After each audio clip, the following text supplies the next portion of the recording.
Hello, everyone. Welcome to Leighton Legends, and thanks for listening. My name is Josh Hatherley, and what you're about to hear is the pilot episode for a new series that myself and a few friends are creating together. Years ago, John, Brendan, Ben, and myself used to play in a band called Leighton Loud, and after many years apart, we've decided to come together to work on a new storytelling project based on the board game Dungeons and Dragons. I'll be acting as the game master for the podcast, which means that I will write the stories and make sure that its players adhere to the rules. What follows is our introductory episode, where John, Brendan, and Ben will create the characters that they'll be playing in this story. We'll also discuss topics related to how the game is supposed to work, what world this game takes place in, and other information pertinent to how this campaign will function.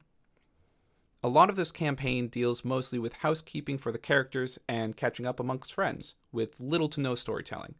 So I completely understand if listeners want to skip this episode and go straight on to episode 2, where the story begins. Without further ado, I give you Late and Legends.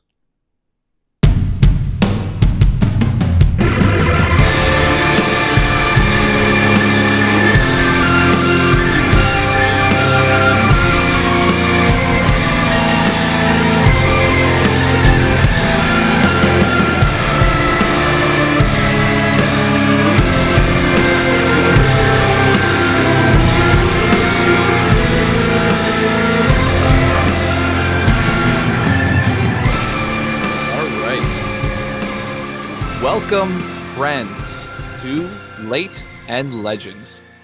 Today, as you guys know, we are going to be building characters. The past week, I asked you guys to kind of start thinking about what kind of character you wanted to create, maybe what class you want to go as, or what kind of race you want to play that class as. I also want you to kind of think a little bit about the background. If you've done any other background stuff in Dungeons and Dragons, in like the back of the player's manual, I find that that's a really good way to kind of get you thinking about, how a character kind of develops and grows and plays the game.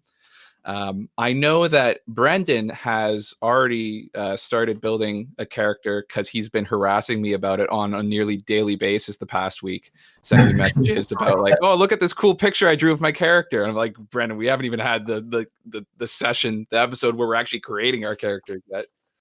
I have to rein Brendan in sometimes. So, what I want to do is I'm going to go through each of your characters and we're going to try and build them in Roll20. I know that you guys have built them in Beyond D&D or D&D Beyond. It has a really good setup page. If you haven't built a character yet, then I recommend building a character actually in Roll20 from scratch because they have a pretty good character mancer setup as well. That helps you build your character. As we go through this, I'll just basically transfer my D&D Beyond into Roll20. Okay. Just a quick question for character building. Were we using like a point buy system or is it like a roll thing? I have the ability scores for you guys and what you're going to do. So these scores have already been rolled out. We're just using the stock ones from the player's handbook. That way everyone's sort of on the same page and has the same stats, but you can choose where you want to allocate each of those ability scores. Okay. So I'll read that out to you in a second. So I'm going to read out to you 6 numbers, and you get to choose which one you want to use for strength, which one you want to use for dexterity, and so on. So we all have the same numbers?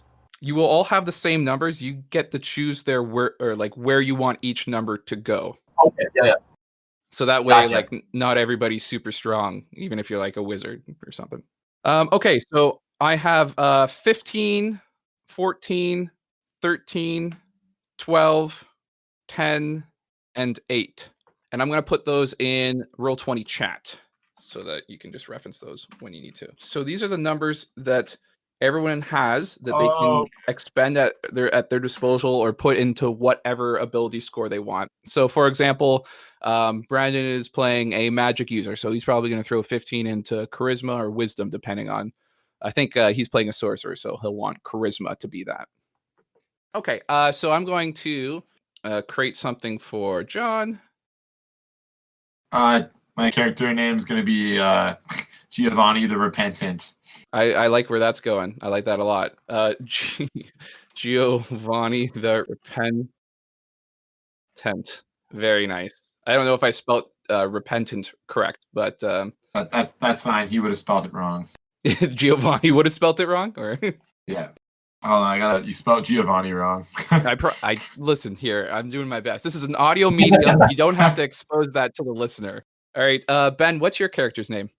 I haven't decided yet, Okay, haven't but I think decided. I know what I'm going to. How do you spell that? Brendan, you should have access to Mordecai, which is the character you're creating. So this is set up, but you'll have to go in and edit like your, I don't know, ability. You're gonna have to edit everything in it because I just used a stock builder. Oh, okay. So, Josh, I noticed in the write-up you had for this campaign, you said the world was facing a time of unprecedented peace. Yeah. Would that include like minor squabbles between like houses and stuff like that? Trade Yeah. guilds, churches, like all that stuff's happening still, right?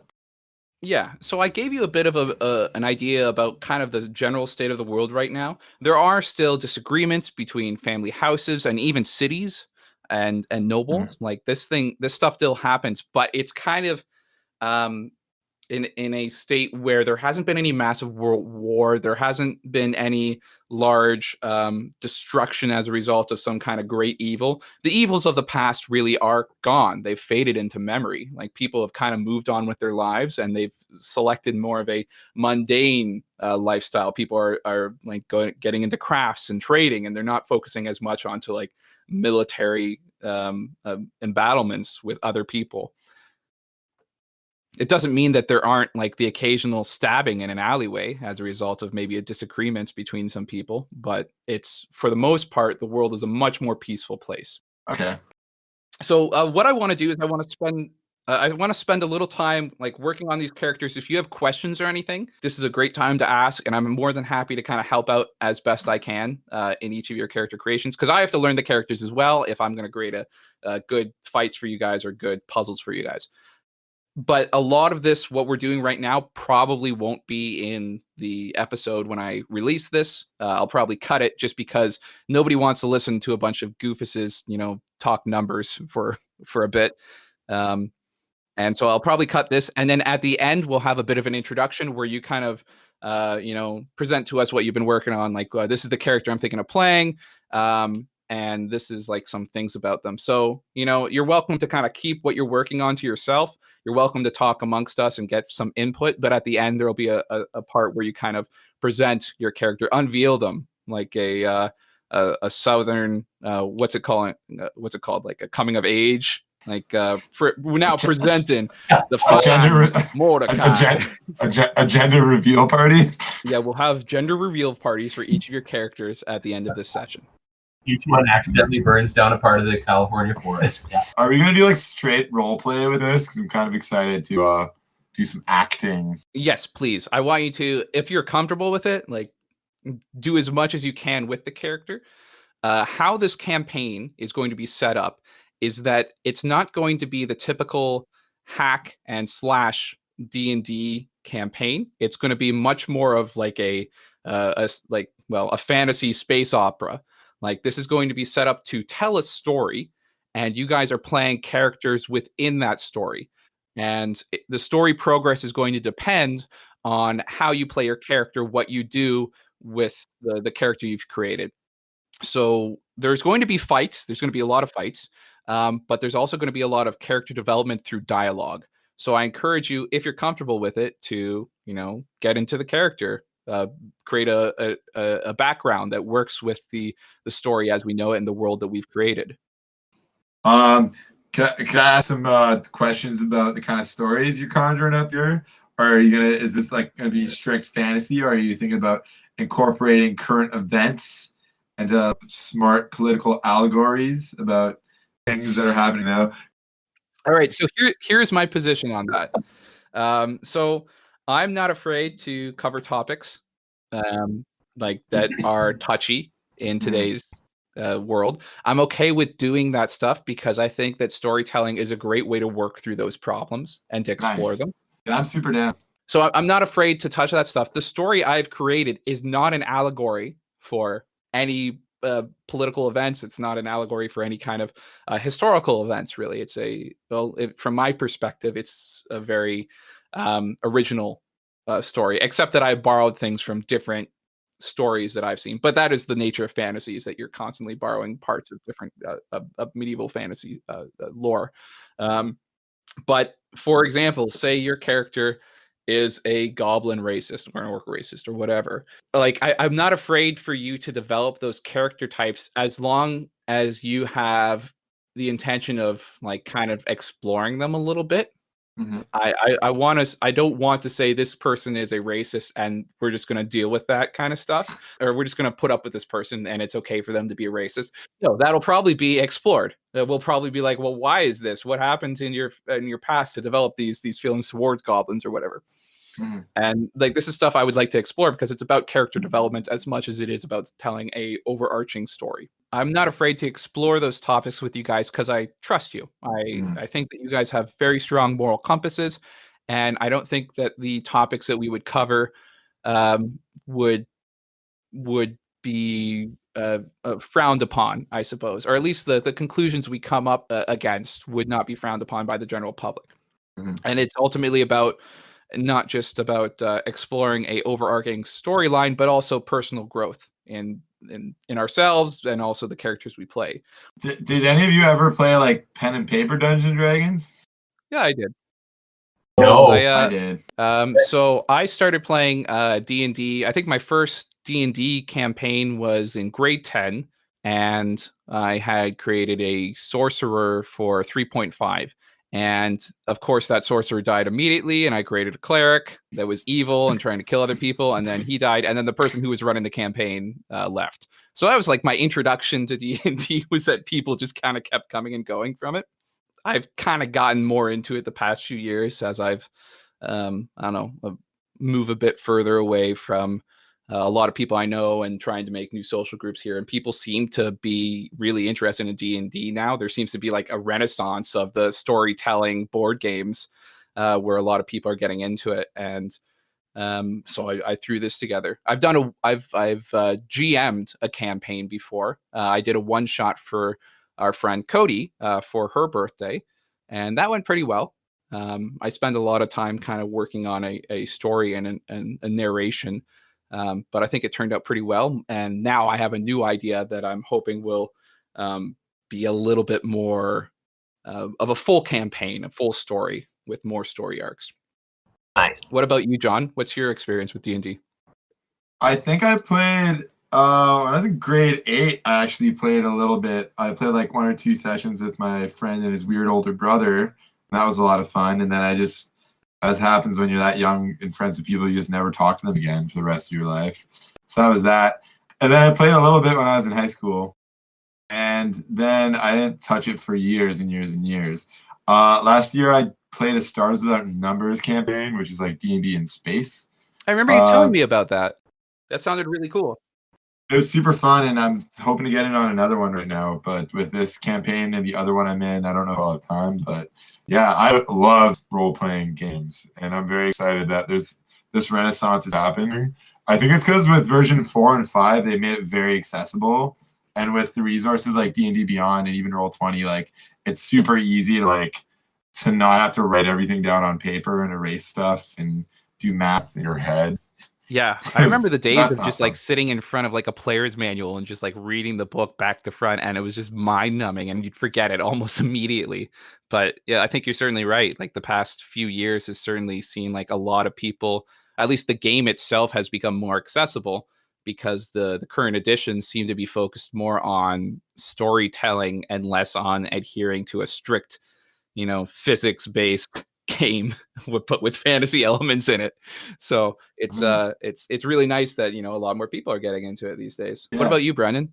I saw a lot of other people doing it, and I always thought it was kind of dorky. And Ben's kind of my regulator for what's cool to do. So he started playing, and he was like, "Dude, you should come out and do this." And now I'm kind of addicted. So I heard once. No, it's a lot. I heard once that D&D is a lot more easier to play now because the threshold for nerdy things that you're avoiding has been raised. Like Like back in the day, it was like D&D was like the epitome of nerdiness, and if you did that, like you're a really weird guy. But then LARPing got introduced, and like people are like out dressed up as characters hitting each other with swords. So D&D is not at the boundary anymore of what's nerdy. So it's a little bit easier to get into now because you don't have to worry about like, oh, I'm going to be the biggest geek that there is. And there's nothing wrong with being that like a geek, but it's I think that some people are hesitant to get into D&D for that reason. I think in an indirect way, the prevalence of video games, and there's a lot of crossover with just like fantasy and role playing in that. Yeah, way. and you like definitely. The most I know about Dungeons and Dragons actually learned from a video game. It was published by Wizards of the Coast called Baldur's Gate 2, and it follows like Advanced Dungeons and Dragons, I think version 3 rules like to the T. And you could play it like it was a cool, just like isometric view role playing game, and you could play it turn based or kind of in real time, but. Yeah, it was a really hard game because of how strictly it followed like the Dungeons and Dragons rules. But I loved it. I still haven't beaten it. I've tried to like 3 times at 3 different points in my life. I see a lot of that too, like a lot of Baldur's Gate. I haven't actually played Baldur's Gate, but I've seen like I have friends who do, and I always see them popping up on like my gaming feed. But there are lots of other things like Neverwinter Nights was pretty much a straight export of D&D to digital age. But you see other things like Dragon Age or The Witcher or like any of these games that are RPGs really has made it a lot more accessible because you're not hitting your head against the textbooks using your imagination to create this wonderful world. It's right there in front of you and you can see it. And that's pretty cool. What about you, Ben? What's your experience? How did you get into it? I guess some friends wanted to do like a breakout kind of thing, I guess, and try it out. I guess some of them had played, and whatever. I thought it was a little dorky, but I gave it a go. Obviously, my brother is pretty much into it. He's been into it for a lot of years with his friends and things. So then the chance to make myself in barbarian form, not like my true self.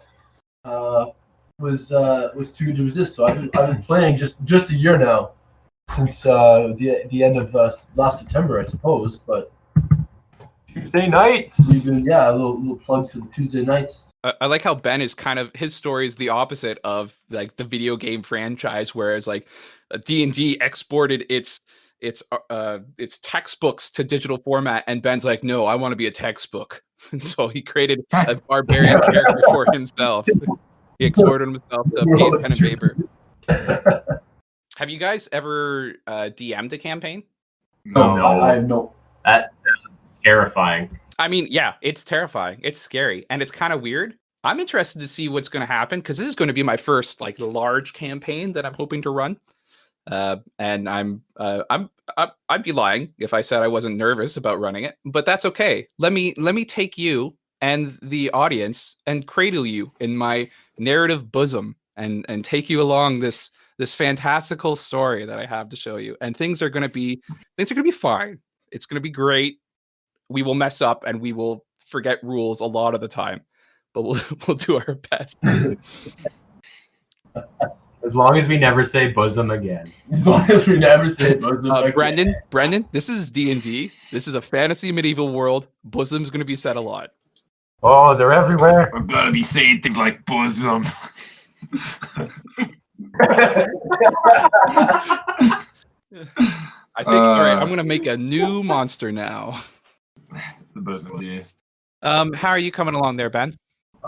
Good. I got all the things satisfied in the character sheet, so I'm just kind of adding in some backstory and some things. Have you figured out your character's name yet? Well, I'm just trying to think of a good elven name. Yeah, I can't try a generator. I have. I mean, you can do a generator, but it. like it doesn't like if name your character what you want it to be named. It doesn't matter if it sounds elfy enough for you. I don't care. This is this is supposed to be a little bit more metropolitan kind of environment we're going into. Again, like races aren't so individualized in this city that we're going to be playing this campaign, or in this world we're going to be playing this campaign. So for all like I care, you could be Bob the elf, and I would be fine with that. Do what The Witcher does and take a typical European or North American name and add weird letters to the front of it. So take Jennifer and add a couple vowels to the front of it of Yennefer. Yeah. Winifred. One of the templates is exactly that. Basically. It's like, Jesus. oh, here, you want to make your own name? I just start fucking throw some values on you. Ben, I'm looking at your character's name right now. That's a little insane. I mean, that might be a bit too insane. Varshara Skinwalker. Varshara. I don't even know. Sounds like a Klingon name. Nope. Yeah, it does. Too hardcore. Yeah. Okay. I'm thinking I really want to like use animals, like and just kind of go in that line. I haven't, to be honest, I haven't really looked that far ahead into it, but I know that animal control, talking to animals, being their friends, using them to attack other people is pretty much the game. Okay. So what I'd like to do is kind of go around and like have you present your characters to each other so we can see what you're doing or who you're playing, who you brought to the table for this fantastical story that we're about to tell. So John, you've been talking a lot about Giovanni. What do you got for us? Who are you? Good day, my fine fellow travelers. My name is Giovanni, and I am a knight of the sacred object. I like where this is going. Tell us about yourself. I don't like talking so much. Giovanni is from a family of very successful merchants, but I was not so good at the numbers. So at a young age, I was sent off to a church to learn how to fight and do good things. Nice. How's that working out for you? Mixed results. It's hard to find other Templars to go on sacred quest with me. It is the life that chose me, and it is the life I shall follow to the depths of hell. That sounds great. I like it. That's you're off to a good start. I imagine you're going to be a really what kind of style of character like playing are you? I see that you added Righteous fury. I will cleanse the world of all impure things if it suits me. And I see you're playing defensive. Yes, defensive, because there's nothing like a high armor class to give you the courage to slay the things that you don't understand. I like that. I want to lean into the lawful neutral aspect of it because, like, it's funny because it's like, yeah, the law's good, but like, like it seems like a very vague. Sometimes it's like a very vague kind of wizardy thing, which is sometimes funny the sacred object doesn't adhere to law. You know, it's just it's got its own agenda. I like to think all the people who worship the sacred object don't really know what's going on, so they're kind of just making it up as they go. But everyone's always afraid of like overstepping bounds, so no one's really there hasn't been a leader in the church for a long time. It's just a lot of people kind of vying for control, but no one wants to like seize it. But I imagine at some point in the past, like the bishop of your order had like a heart attack, and people didn't really know what to do because there was no line of. There hasn't been a bishop of the Holy Order in some saith 2,000 fortnights. We also have a strange calendar where we don't measure things in years. We measure everything in fortnights because that's how they did it 2,000 fortnights ago, and we'll do it for the next 2,000 fortnights also. And then after those 2,000 fortnights, we'll just kind of, we'll play it by ear. I think Giovanni's new goal is to unite the Holy Order of the Sacred Object. That's great. Nice. The name, like, and the wording of that order will change constantly also. So nobody knows what this sacred object was? Well, it's in a box. But nobody dare open it. Dude, doth he not gazeth upon the sacred object? So saith the wise. We also don't know where the box is. That has been lost for.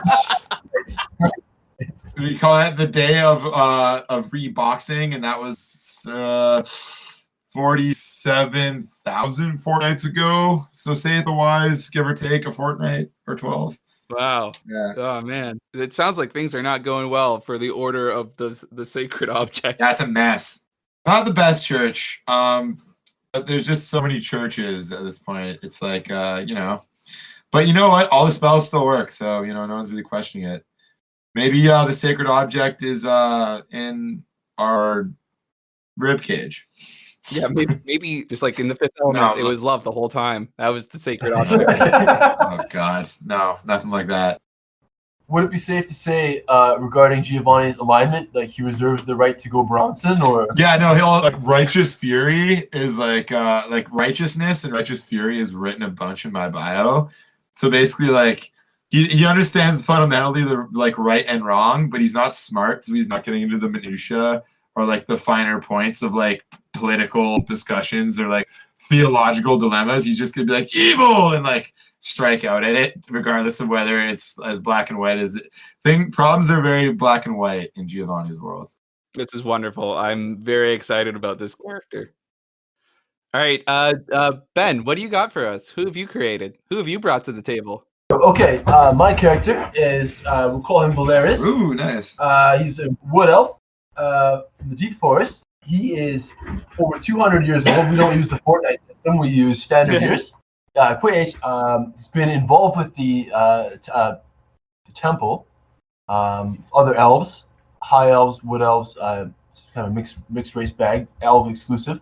They worship the stars, celestial beings, but I think my love of nature is expelled me from it. So I spent decades now just living more or less by myself in the forest, just with my critter friends. You're a bit of a hermit.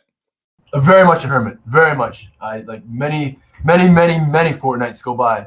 Simply just basically myself, deep woods, just looking, just trying to survive, feed myself. What happened at the temple of elfdom in Elfingdale? What happened there that got you kicked out? We had a split. They were worshiping celestial bodies, celestial beings, things like that, and I just came to the realization that nature was the true power, man, and it just put me at loggerheads with the high priests and the other officials of said elf club there, and I've been excommunicated. I figured that you spent a little bit too much time maybe hanging out with sacred leaves and hanging out with maybe some sacred mushrooms, and then that didn't fly with the elves.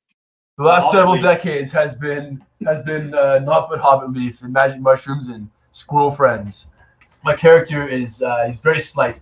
Well, he's very tall, very slight, almost translucent, like a cocaine addict. Blonde hair, tired eyes. Giovanni would like to add that your character is roughly 5,400 fortnights old. Thank you, Giovanni. Nice. And what do you want, Val? What do you want? You find some purpose. It's been decades. Just been again,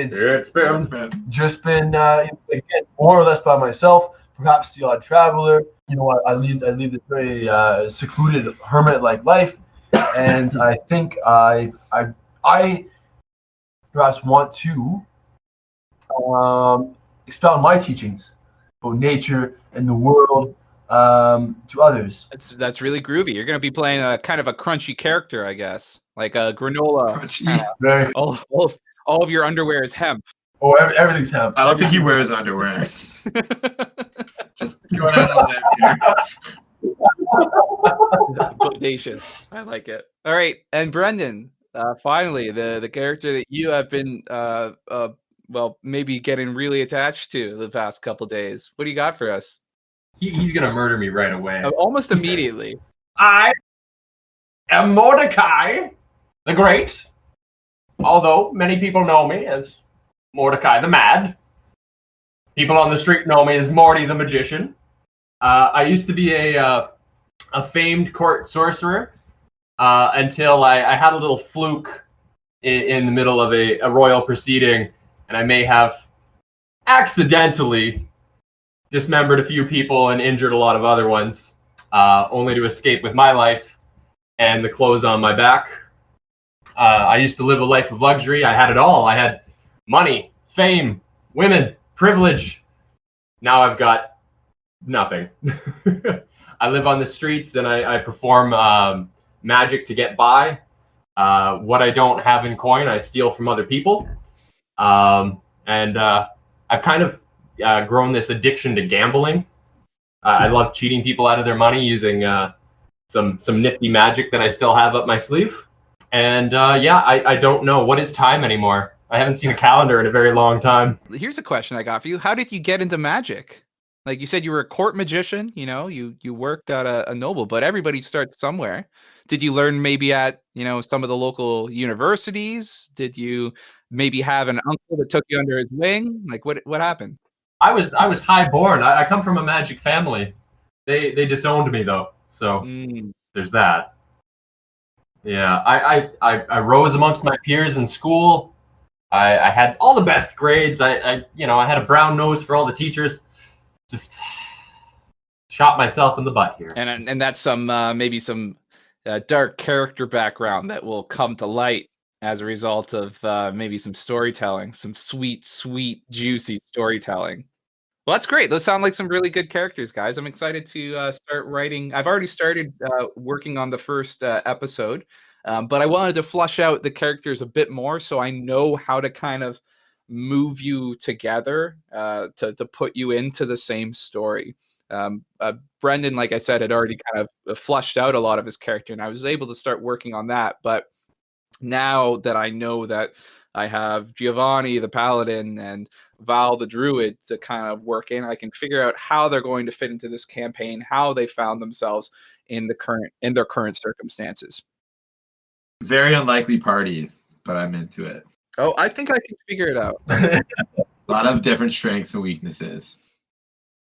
It's gonna be fantastic. Mostly just physical weakness. Mostly a lot of strength and a lot of weakness. Well, good thing you guys have Giovanni to kind of, I don't know, take the blunt of the punches that are going to be thrown, because you guys are just kind of sticks in the wind. Yeah, I'm happy that I threw points into charisma, so hopefully I can figure out a way to like pull aggro. All right, so the last thing that really I was thinking of covering today in our session was a prologue. So I wrote a bit of a prologue. It's like a paragraph or two long that just kind of describes the world and what is happening to kind of create this story. And what I was thinking is that now that we've created our characters, I'd introduce yourselves and the audience to the beginning of this story. There's no content that comes after this. We're not going into a fight scene. We're not going into something that introduces you. But what it does is it kind of sets the mood for where the story is going. You think you're ready to get into that now? Yeah, Absolutely. Okay. There's a sound of shattering glass, then silence.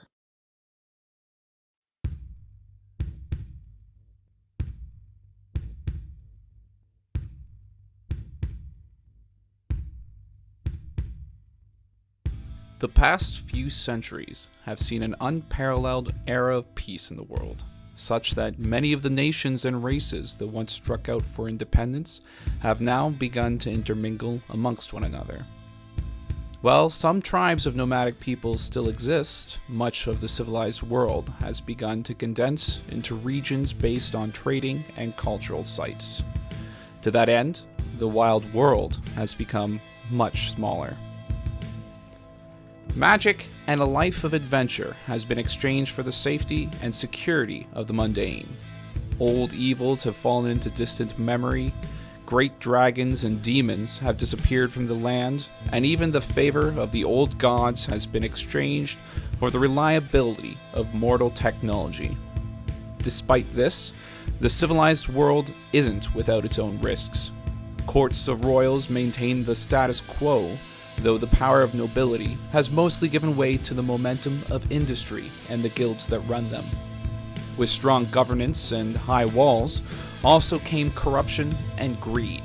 Danger can still be found both outside and within the walls of cities. The borough of Renlin has stood as a beacon of civilization for centuries, such that even now, the sons of the oldest races that lived there could scarcely recall the tale of its founding. What was once a small hamlet on a river port has now become a city of trade and industry, inflated by bureaucratic nobles and miserly guildmasters. Its counting houses are considered to be some of the most important ones in the world, and its craftsmen some of the most skilled. However, there are many in Renlin who are not born into this world of privilege. The borough has a dark underbelly, inhabited by crime lords and beasts alike. not all monsters are afraid of showing their face in the light. It is here that our story begins. Along Renland's dark road, the peace begins to crack.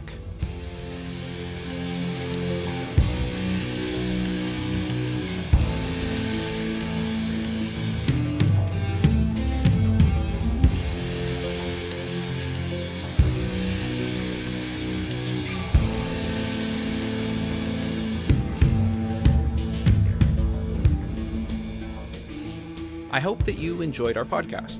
I promise that our next episode will be more story-driven and less numbers. If you're interested in storytelling podcasts, I'd encourage you to check out Mission to Zix and The Adventure Zone from Maximum Fun. We're not on any network or sponsored, but I think that those are good podcasts, so you should check them out. Please, please, please share this episode on Facebook or Twitter and leave reviews where they can be found. We don't currently have any sponsors or pay for ads, so that's the only way that people are going to find this episode. If you do, you might find that your name ends up as a character in the story. I've got lots of story coming up, so character names will be needed, and I will take those from people who share this podcast. I'd like to thank my wife for pushing me to get started on this campaign, Brendan and Cody, our friends, for any artwork that they will inevitably end up making for this, and John Tibbery for music. You can find him as Johnstagram on Instagram or in his band Astral Witch. We'll see you in our next episode, 2 weeks at the latest. Remember, if you enjoy our content, please subscribe and hit the notification bell for up-to-date notifications on all of our adventures.